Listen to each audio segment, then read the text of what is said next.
الحمد لله نحمده ونستعينه ونستغفره ونؤمن به ونتوكل عليه ونعوذ بالله من شرور أنفسنا ومن سيئات أعمالنا من يهده الله فلا مضل له ومن يضلله فلا هادي له ونشهد أن لا إله إلا الله وحده لا شريك له ونشهد أن سيدنا ونبينا محمدا عبده ورسوله صلى الله عليه وسلم.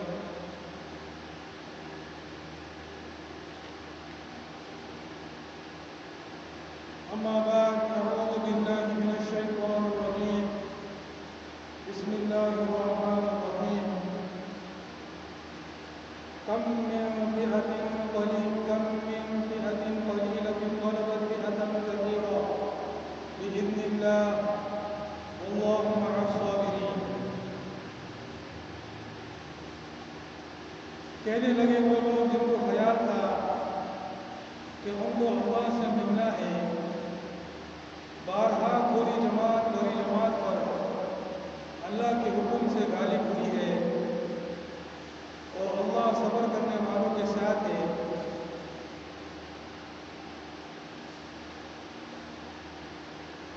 ومن الناس من يشري نفسه ابتغاء مرضات الله والله رؤوف بالعباد.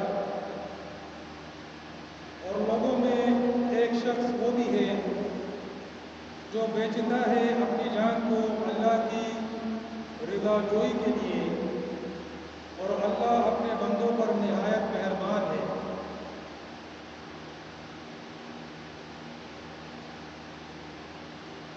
دو آیتیں پڑھی،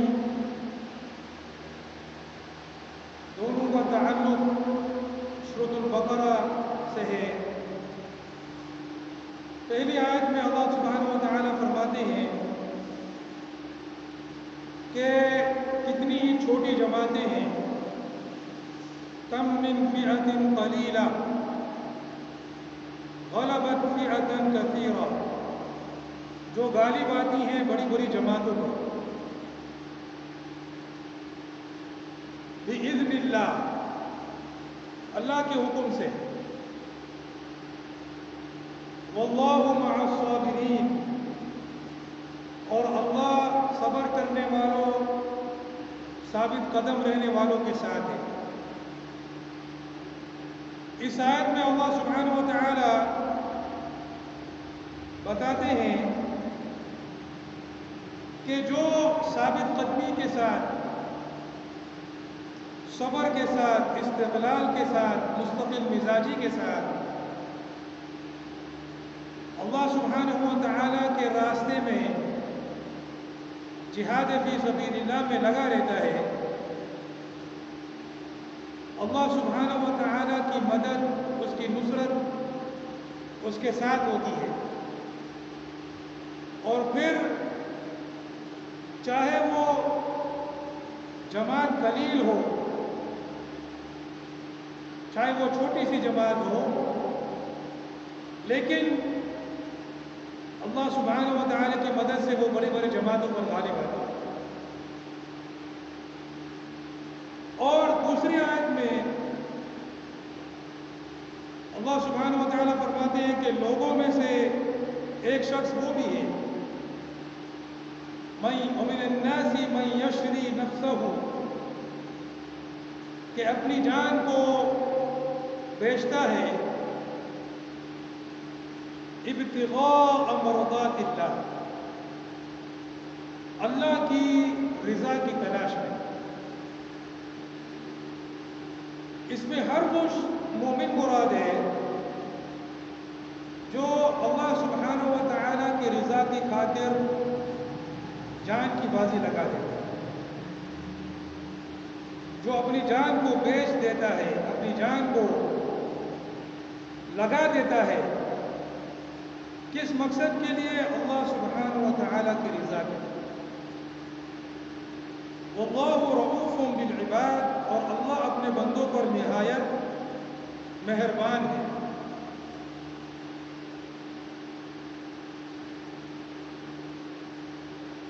حضرت ہشام بن عامر انصاری رضی اللہ تعالی عنہ صحابی تھے. ایک دفعہ انہوں نے کفار کی دو بڑی صفوں پر حملہ کر دیا. تو لوگوں نے اس حملے کو اس لیے پسند نہ کیا کہ یہ تو خودکشی کے مترادف ہے. حضرت عمر فاروق اور حضرت ابو ہریرہ رضی اللہ تعالی عنہما نے ان لوگوں کی باتوں کو رد کیا اور قرآن کی یہ آیت تلاوت فرمائی. کون سی آیت؟ یہی والی. وَمِنَ النَّاسِ مَن يَشْرِي نَفْسَهُ ابْتِغَاءَ مَرْضَاتِ اللَّهِ وَاللَّهُ رَءُوفٌ بِالْعِبَادِ.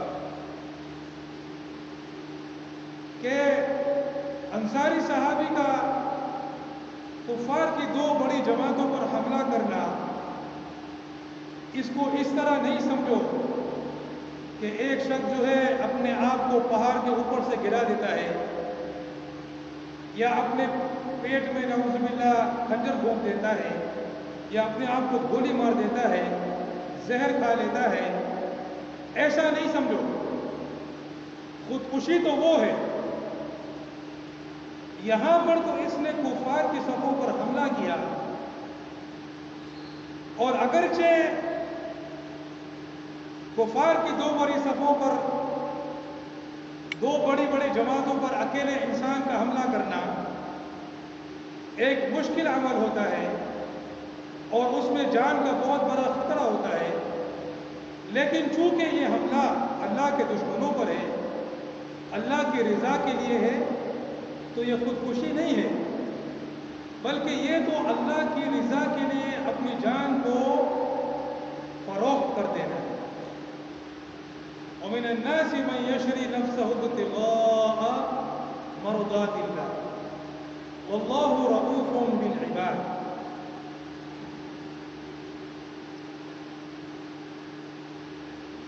حضرت ابو عمران فرماتے ہیں کہ ایک دفعہ ہم روما سلطنت کے ایک شہر میں جہاد کر رہے تھے کہ اچانک رومیوں نے ہمارے مقابلے میں ایک عظیم لشکر بھیج دیا. اس کے مقابلے کے لیے مسلمانوں نے بھی اتنا ہی بڑا لشکر تیار کیا. اس وقت مصر پر حضرت عقبہ بن عامر گورنر تھے اور لشکر اسلام کے کمانڈر حضرت فضالہ بن عبید رضی اللہ تعالی عنہ تھے. مسلمانوں میں سے ایک شخص نے اکیلے رومیوں پر ایسا حملہ کر دیا کہ وہ ان کی صفوں میں اندر گھستا چلا گیا.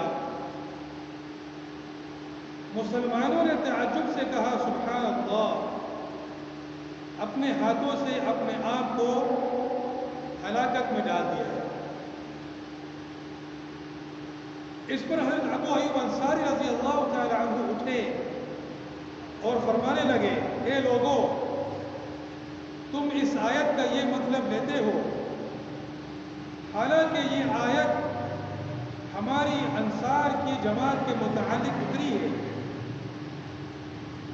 قصہ یہ ہوا کہ جب اللہ تعالیٰ نے اسلام کو قوت و شوکت عطا کی اور اس کے پیروکار زیادہ ہو گئے تو ہم نے خفیہ طور پر ایک دوسرے سے یہ مشورہ کیا کہ ہمارے اموال ضائع ہو چکے ہیں اور اب اللہ تعالیٰ نے دین اسلام کو شوکت عطا کی ہے. اب اگر ہم اپنے اموال کے درست کرنے اور اس کی اصلاح کی طرف توجہ کریں تو وہ نقصان پورا ہو سکتا ہے جو اس سے قبل ہو چکا ہے. اس پر اللہ تعالیٰ نے اپنے نبی پر یہ آیت اتاری کہ اللہ کے راستے میں خرچ کرو اور اپنے آپ کو ہلاکت میں نہ ڈالو. تو گویا ہلاکت اصل میں یہ تھی کہ ہم جہاد کو چھوڑ کر اپنے اموال کی درستی میں لگ جاتے. اس کے بعد حضرت ابو ایوب انصاری رضی اللہ تعالی عنہ ہمیشہ جہاد ہی میں رہے، یہاں تک کہ روم کی سرزمین میں انتقال کر کے وہیں پر دفنا دیے گئے۔ یہ واقعہ جو ہے ابو ایوب انصاری رضی اللہ تعالی عنہ کا، اور یہ صحابی جو ہے حضرت ابو ایوب انصاری رضی اللہ تعالی عنہ، یہ کون صحابی ہے؟ کوئی جانتا ہے؟ یہ میزبان رسول صلی اللہ علیہ وسلم ہے۔ جب نبی اکرم صلی اللہ علیہ وسلم مکہ سے ہجرت فرما کر مدینہ تشریف لائے تو جس صحابی کے گھر انہوں نے قیام فرمایا وہ یہی صحابی تھے، ابو ایوب انصاری رضی اللہ تعالی عنہ۔ نبی کریم صلی اللہ علیہ وسلم نے لوگوں سے کہا کہ میری اونٹنی کو چھوڑ دو، جہاں پر اللہ کا حکم ہے وہاں پر یہ بیٹھ جائے گی اور وہیں پر میرا قیام ہوگا۔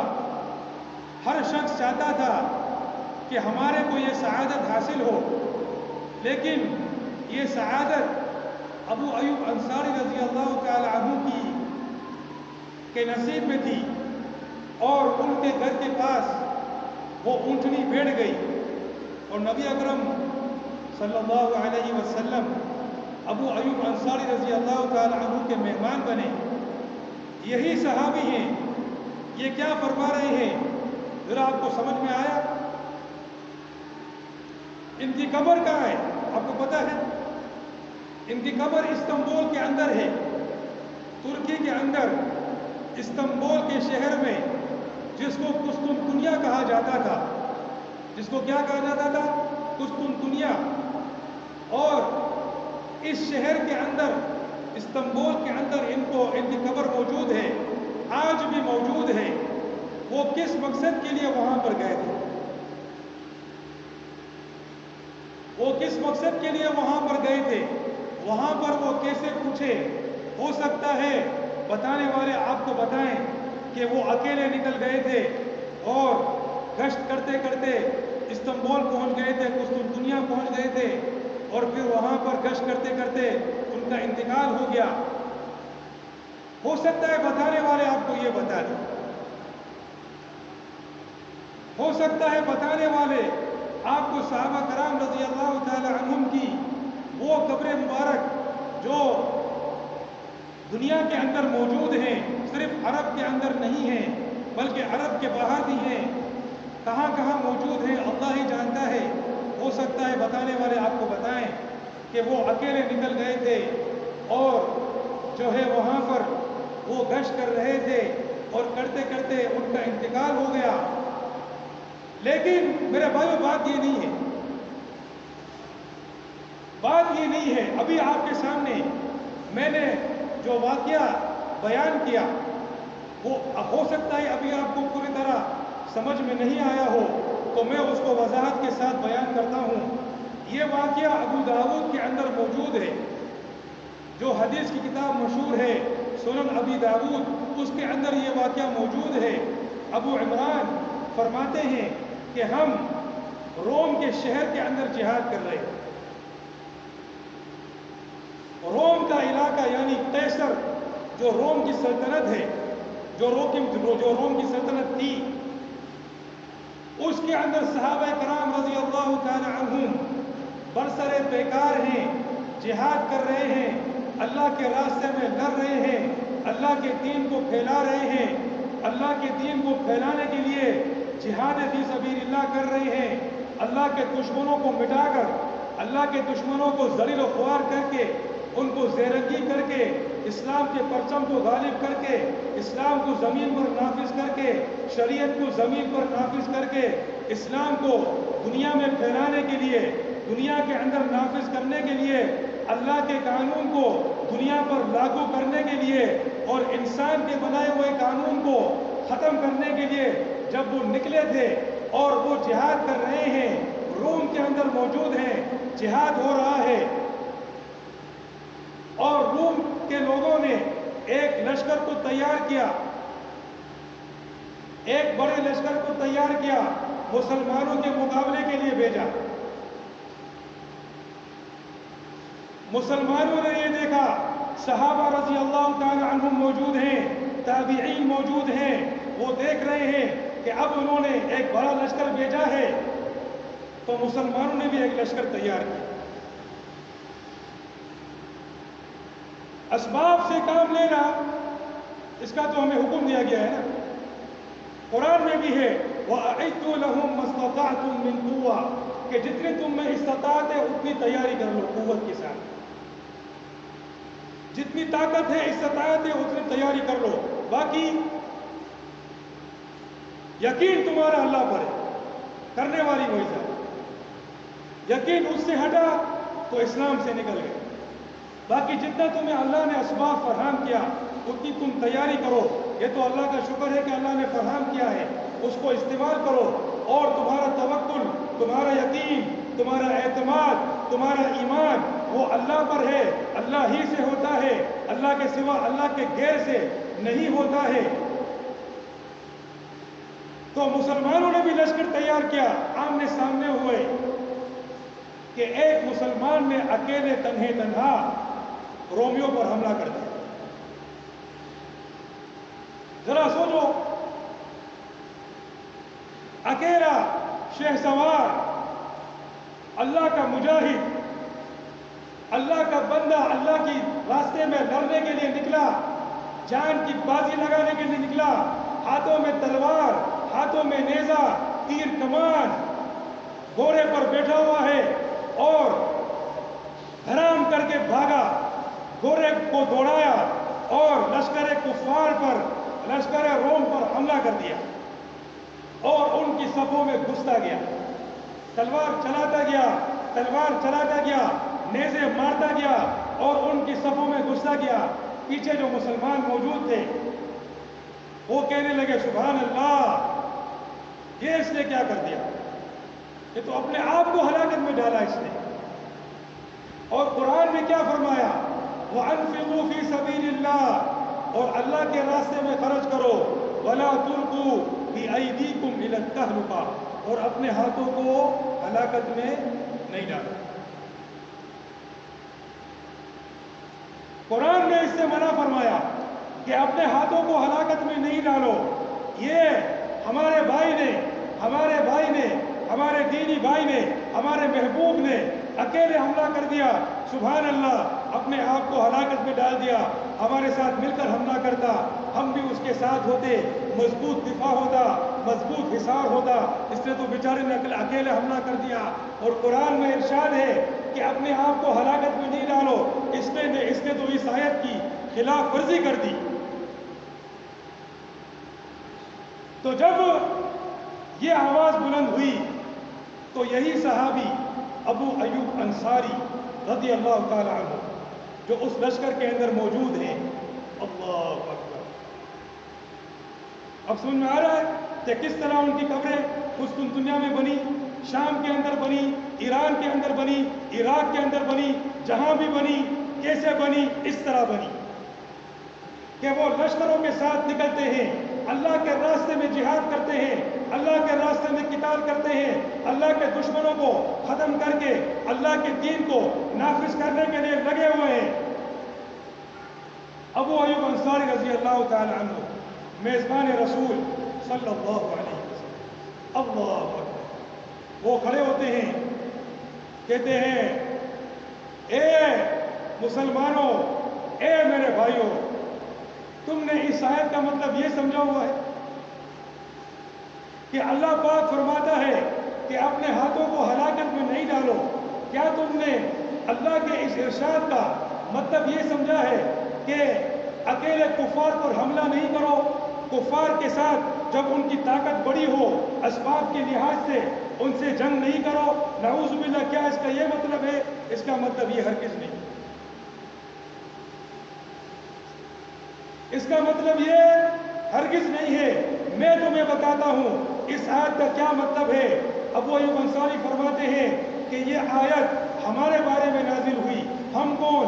انصار کون؟ اللہ کے رسول کے مددگار، اللہ کے دین کے مددگار۔ اللہ پاک فرماتا ہے یا ایھا الذین آمنوا ان تنصروا اللہ ینصرکم، اے ایمان والو، اگر تم اللہ کی مدد کرو گے، یعنی اللہ کے دین کی مدد کرو گے، اللہ کے دین کو پھیلانے میں اپنے آپ کو لگاؤ گے، اپنے مال کو لگاؤ گے، جان کو لگاؤ گے، اللہ کے قانون کو نافذ کرنے میں تن من دھن کی بازی لگاؤ گے، ینصرکم، اللہ پاک تمہاری مدد کرے گا، وَيُثَبِّتْ أَقْدَامَكُمْ، اور تمہارے قدموں کو جما دے گا۔ سنو، یہ انصار کے بارے میں نازل ہوا۔ انصار کون؟ بتانے والے تم کو بتائیں گے کہ بھائی یہاں سے کچھ لوگ فلاں فلاں مسجد میں گئے، وہ مہاجر ہیں، اور وہاں پر علاقے والوں نے ان کے کھانے پینے کا انتظام کیا اور ان کو وہاں پر ملاقاتیں کرائی، وہ انصار ہیں۔ بتانے والے تم کو یہ بتائیں گے کہ یہ مہاجر ہیں اور وہ انصار ہیں، پھر 3 دن وہاں پر لگا کر، 10 دن وہاں پر لگا کر وہ اپنے مقام پر واپس آ جائیں گے، اور وہ جو کھانا پینا لے کر آئے اور ملاقاتیں کرائیں وہ بھی اپنے کاموں میں مشغول ہو جائیں گے۔ یہ مہاجر اور یہ انصار، یہ مہاجر اور یہ انصار آپ کو بتانے والے بتائیں گے کہ اس طرح مہاجر ہوتا ہے، اس طرح انصار ہوتا ہے، لیکن ہمارے نبی کے زمانے میں ایسا مہاجر، اتنا سستا مہاجر نہیں تھا، اتنا آسان مہاجر نہیں تھا، اتنا آسان انصار نہیں تھا۔ مہاجر کس کو بولتے ہیں؟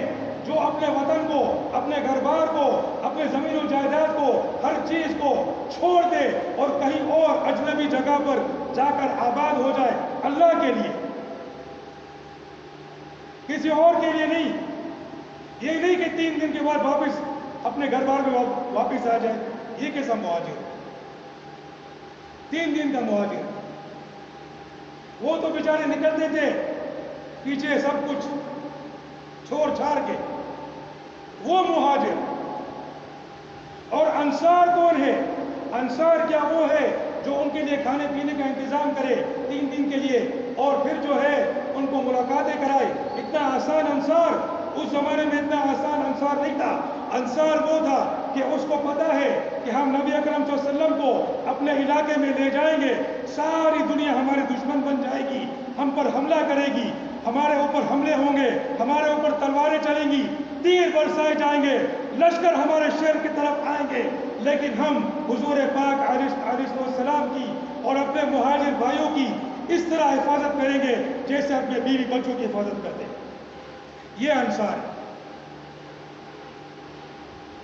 تو یہ انصار، ابو ایوب انصاری رضی اللہ تعالی عنہ کھڑے ہو گئے، مسلمانوں کیا تم سمجھتے ہو کہ اپنے آپ کو ہلاکت میں ڈالنا یہ ہوتا ہے؟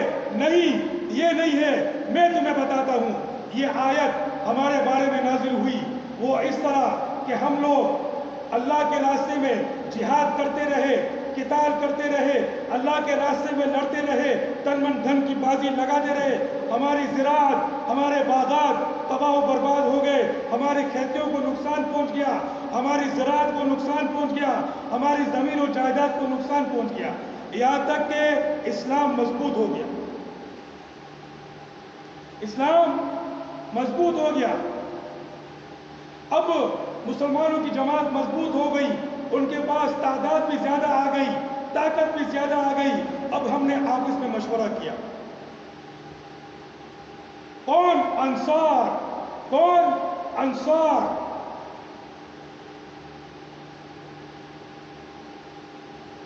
انصار، اللہ اکبر، کتنا بڑا نام ہے، اللہ کے دین کے مددگار، اللہ اکبر۔ ہم نے آپس میں مشورہ کیا کہ اب اسلام طاقتور ہو گیا ہے، یعنی مسلمان طاقتور ہو گئے ہیں، ابھی جو ہے ہم نے اللہ اکبر ماشاءاللہ بہت جہاد کر لیا، بہت قتال کیا اللہ کے راستے میں، ہماری زراعت کو بہت نقصان ہو گیا ہے، اب کچھ عرصے کے لیے ہم جو ہے اپنی زراعت کو، اپنے باغات کو، اپنے کھجوروں کے درختوں کو، اپنی زمین و جائیداد کو، اب ان پر تھوڑی توجہ دیتے ہیں، ان کی اصلاح کرتے ہیں، جو نقصان ہو گیا ہے اس کی تلافی کرتے ہیں۔ بظاہر اس میں کوئی خرابی ہے؟ کوئی خرابی نہیں ہے۔ ہاں، کیا اسلام میں یہ منع ہے کہ اگر آدمی کو اللہ نے باغات دیے ہیں، زمین و جائیداد دی ہے، دکان کاروبار دیا ہے، اس کی وہ اصلاح کرے، اس میں تو کوئی خرابی نہیں ہے،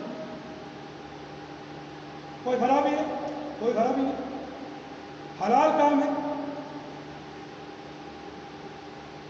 تو جب ہم نے اس بات کو سوچا تو اللہ رب العزت نے اس آیت کو نازل فرمایا، وَأَنفِقُوا فِي سَبِيلِ اللَّهِ، اور اللہ کے راستے میں خرچ کرو۔ کیا کرو؟ وَلَا تُلْقُوا بِأَيْدِيكُمْ إِلَى التَّهْلُكَةِ، اور اپنے آپ کو ہلاکت میں نہیں ڈالو۔ خبردار، جہاد کو نہیں چھوڑنا، چاہے کچھ عرصے کے لیے ہو۔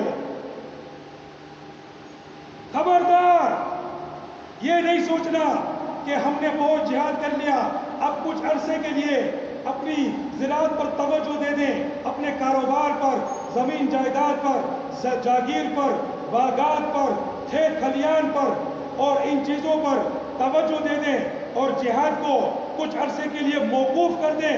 خبردار، ایسا نہیں کرنا۔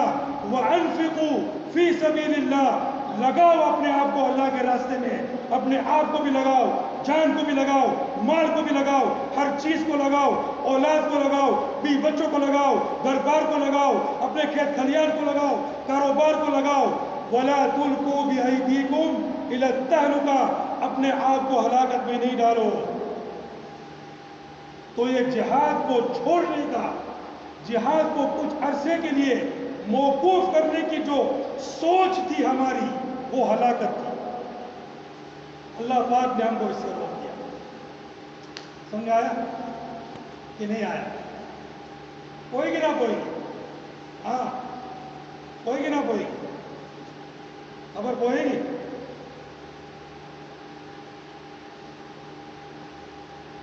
جہاد کو چھوڑنا چاہے کچھ عرصے کے لیے ہو، ہمیں اللہ پاک نے اس سے روکا۔ خبردار، ایسا نہیں کرنا۔ تو ابو ایوب انصاری رضی اللہ تعالی عنہ کھڑے ہوئے وہاں پر بتا رہے ہیں کہ اس مسلمان نے اکیلے حملہ کیا ہے روم کے لشکر پر، یہ ہلاکت نہیں ہے، ہلاکت تو جہاد کو چھوڑنا ہے۔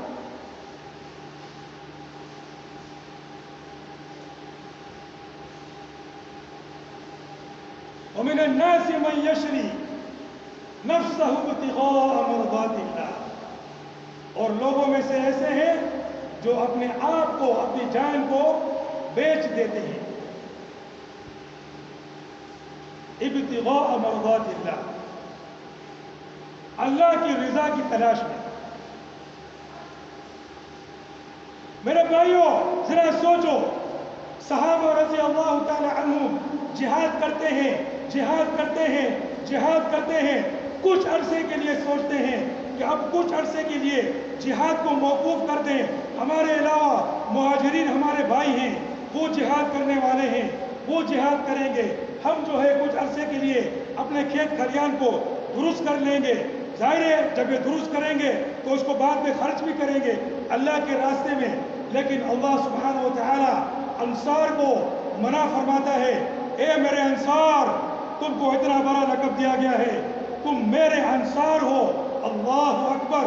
کیا اللہ کو ضرورت ہے مدد کی؟ نعوذ باللہ! اللہ پاک تو اس سے مستغنی ہے، اللہ پاک تو غنی ہے، اللہ پاک تو خود ہر چیز کو کرنے والا ہے، انسان کو بنانے والا ہے، انسان کے اعمال کو بنانے والا ہے، کائنات کو بنانے والا ہے، کائنات کی ہر چیز کو بنانے والا ہے، کائنات میں جو کچھ ہوتا ہے اللہ پاک اس کو بنانے والا ہے۔ اللہ پاک کو کسی کی مدد کی کیا ضرورت ہے؟ لیکن یہ اعزاز ہے۔ کیا ہے؟ اعزاز، کہ تم نے میرے بندے، اللہ اکبر، بندہ اللہ کی دی ہوئی جان کو، اللہ کی دی ہوئی وقت کو، اللہ کے دیے ہوئے ہاتھوں کو، اللہ کے دیے ہوئے پاؤں کو، اللہ کی دی ہوئی آنکھوں کو، اللہ کی دی ہوئی جسم و روح کو، اللہ کی دی ہوئی مال کو، اللہ کی دی ہوئی جائیداد کو اللہ ہی کے راستے میں لگاتا ہے، جہاد فی سبیل اللہ میں لگاتا ہے۔ اللہ پاک اس کو بولتا ہے یہ میرا انصار ہے۔ اللہ اکبر! سوچو کتنا بڑا اعزاز ہے اور کتنی رحمت ہے ہمارا رب کتنا کریم ہے، کتنا رحیم ہے، کتنا شفیق ہے. اللہ کا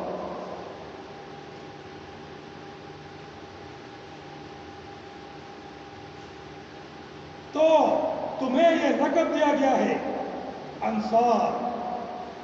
تمہارے لیے بالکل یہ لائق نہیں ہے.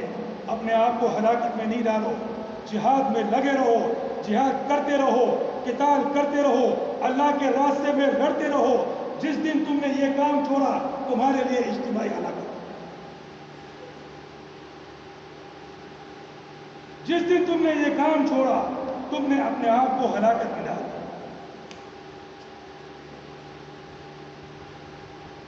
اور میرے بھائیوں، آج جو ہے تھوڑے عرصے کے لیے نہیں، ہم نے تو مطلقاً جہاد کو چھوڑا ہوا، پورا پورا الف سے لے کر یہ تک.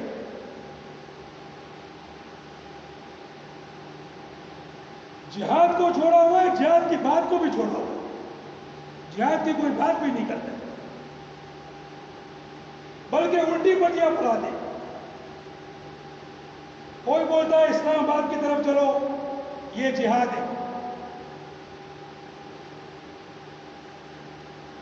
کوئی بولتا ہے جلسے جلوس کرو، یہ جہاد ہے.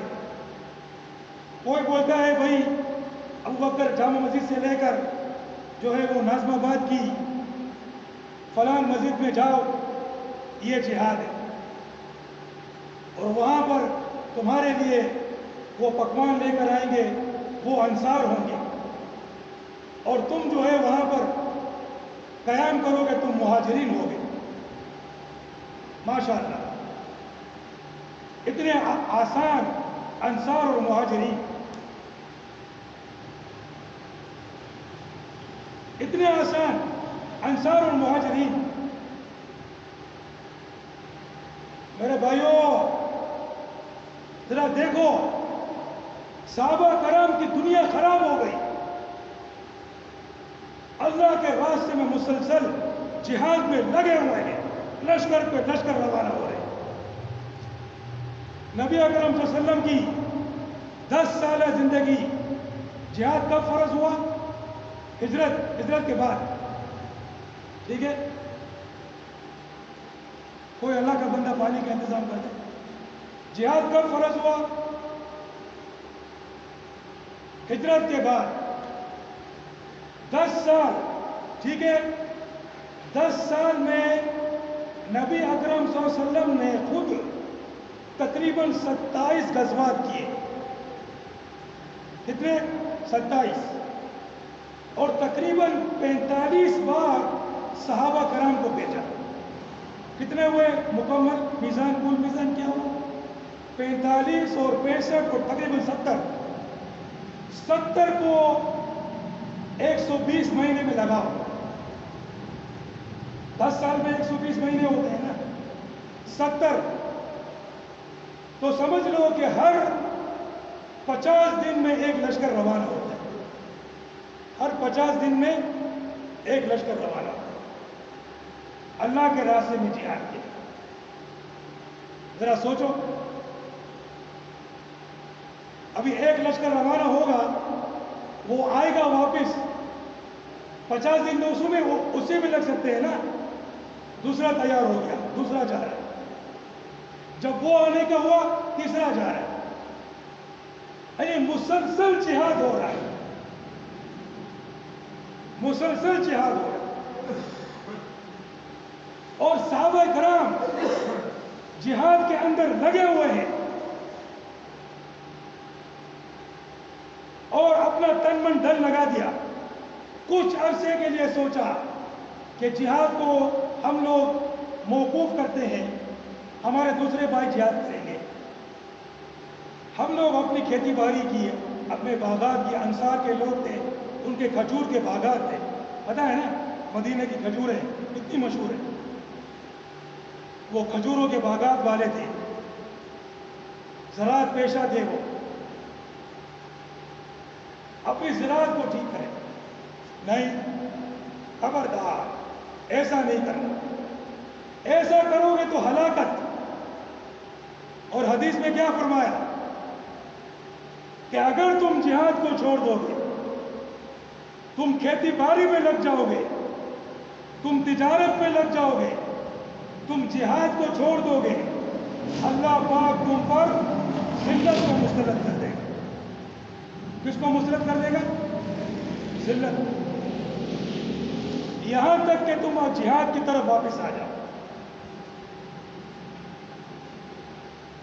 میرے بھائیوں، آج ہماری حالت کو دیکھو۔ یہود بیت المقدس کے اندر داخل ہوتا ہے،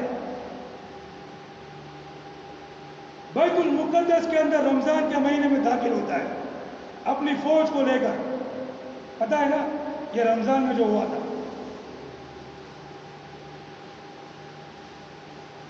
بیت المقدس کے اندر وہ داخل ہوا، مسجد اقصی کے اندر داخل ہوا، اس کی فوج داخل ہوئی، اندر میں فائرنگیں ہوئی، لوگوں کو گرفتار کیا۔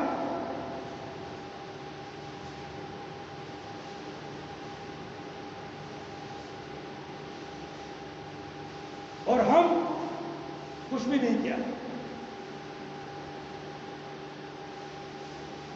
ہم نے کچھ بھی نہیں کیا۔ فرانس کے اندر اجتماعی سطح پر نبی اکرم صلی اللہ علیہ وسلم کی توہین کی جاتی ہے،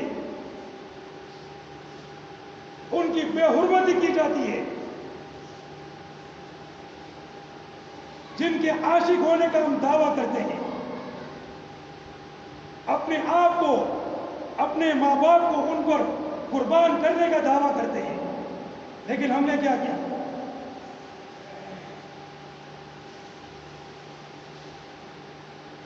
کچھ بھی نہیں کیا۔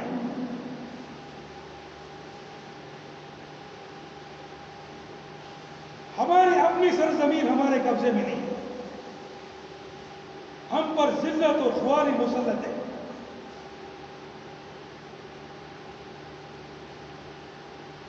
کافروں کے جہاز ایبٹ آباد تک آتے ہیں، اسامہ بن لادن کو شہید کر دیتے اور واپس آرام سے چلے جاتے۔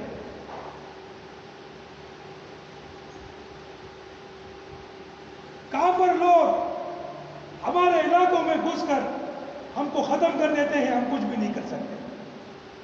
ہماری ذلت کا حال دیکھو، ہماری بے غیرتی کا حال دیکھو۔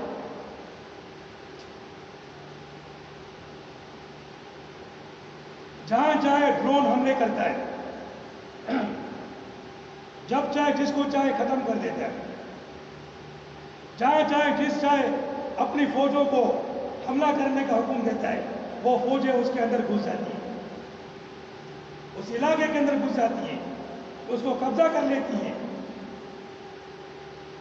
اور ہماری بے غیرتی دیکھو کہ ہم لوگ جو ہیں انہی کی ثقافت پر فخر کرتے ہیں۔ اتنی بے غیرت قوم میں نے زندگی میں کبھی پتہ نہیں دیکھی ہے کہ نہیں۔ میرا بچہ تو انگلش میڈیم میں جاتا ہے، عائشہ بھوانی میں جاتا ہے، حبیب پبلک میں جاتا ہے، یا پھر وہ نصارہ کی جو اسکول ہے پیٹرک اور جوزف، اس میں جاتا ہے، 15 ہزار روپے کی فیس دیتا ہے، 20 ہزار کی فر انگلش بولتا ہے۔ بیکن ہاؤس جاتا ہے، تہذیب انگریزی، زبان انگریزی، اور اس پر فخر، اور اسی نے تم کو غلام بنایا۔ اتنی بے غیرت، پتہ نہیں ڈوب کے مرنے کا مقام۔ ایسا ہی بول رہا ہوں، ورنہ تو خودکشی حرام ہے۔ اتنی بے غیرتی ہمارے اندر۔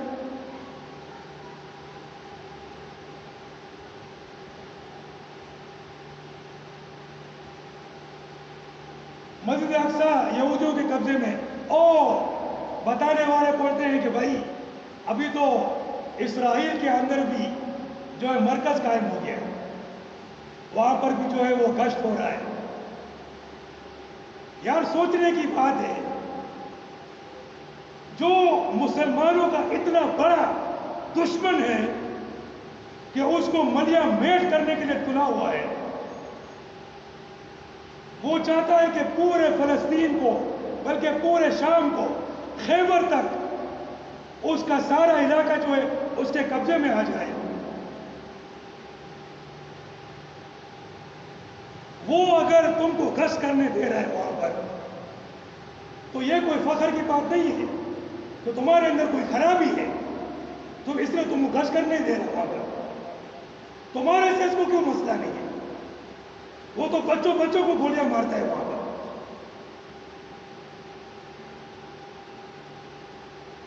وہاں پر بچوں کو گولیاں مارنے والا اگر تمہیں وہاں پر گشت کرنے دے رہا ہے تو خرابی تو تمہارے اندر ہے. کیا مسئلہ ہے تمہارے اندر؟ تمہارے پیچھے کیوں نہیں لگا؟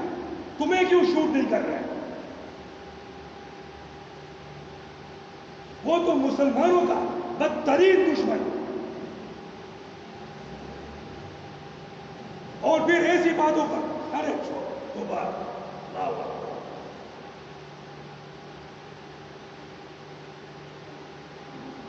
میرے بھائیوں، یہ صرف اسی لیے ہے کہ ہم نے جہاد کو چھوڑا ہے.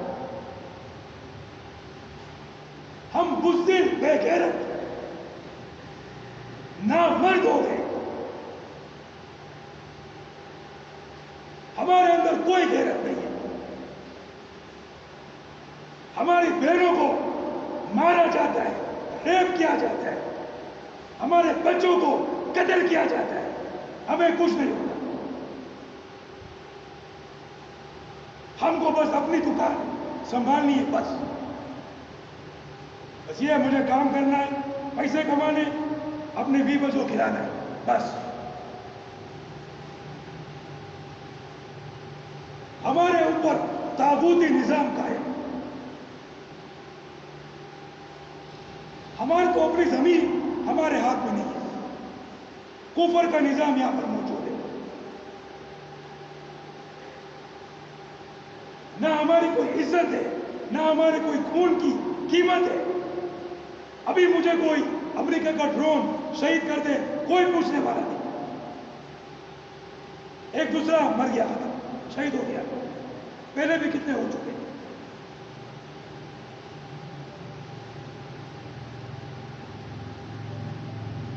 ہم نے اس جہاد کو بالکل چھوڑ دیا ہے. بالکل. میرے بھائیوں، جب تک ہم جہاد فی سبیل اللہ پر نہیں آئیں گے، اپنے بچوں کو جہاد کے لیے تیار نہیں کریں گے،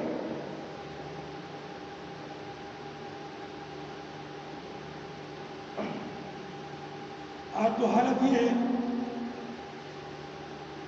کہ میں نے کسی کے بچے کو دعا دی کہ اللہ پاک تیرے کو مجاہد بنائے، تیرے کو سپہ سالار بنائے. تو اس کی ماں پیچھے سے بولتی ہے، میرے کو نہیں بولا، بعد میں بولا کہ نہیں میرا بیٹا مجاہد نہیں بنے گا، وہ ڈاکٹر بنے گا. یہ حالت ہے.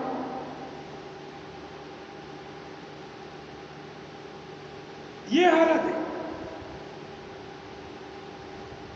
جب تک ہم جہاد پر نہیں آئیں گے اور اپنی نسل کو جہاد کے لیے تیار نہیں کریں گے، اللہ کے راستے میں نہیں لڑیں گے، نہ اسلام کبھی قائم ہوگا، نہ ہم کبھی عزت والے ہوں گے. ہمیشہ ضعیف رہیں گے، خوار رہیں گے، بدترین ذلت کا شکار رہیں گے. پیٹ کے ختم ہو جائیں گے.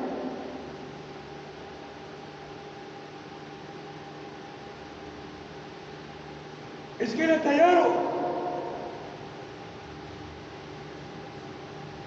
شہادت کے لیے تیار ہو.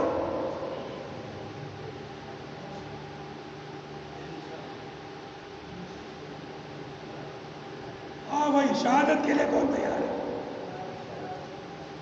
شہادت کے لیے کون تیار ہے؟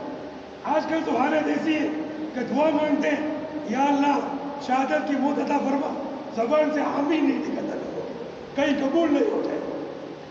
پھر واقعی میں شہادت میں وہ بات حالت ایسی ہو گئی. اللہ پاک ہم سب کو شہادت عطا فرمائے. اللہ پاک ہم سب کو شہادت کا اعلیٰ مقام عطا فرمائے۔ اللہ پاک ہم سب کو گولیوں سے شہادت کی چھلنی موت عطا فرمائے۔ ہم پر جو ہے ہم لوگ اللہ کے دشمنوں کو ختم کرتے کرتے خود اس راہ میں کٹ جائے، اللہ پاک ہم سب کو عطا فرمائے، آمین۔ اس کے لیے تیار ہو جاؤ۔ وآخر دعوانا الحمدللہ۔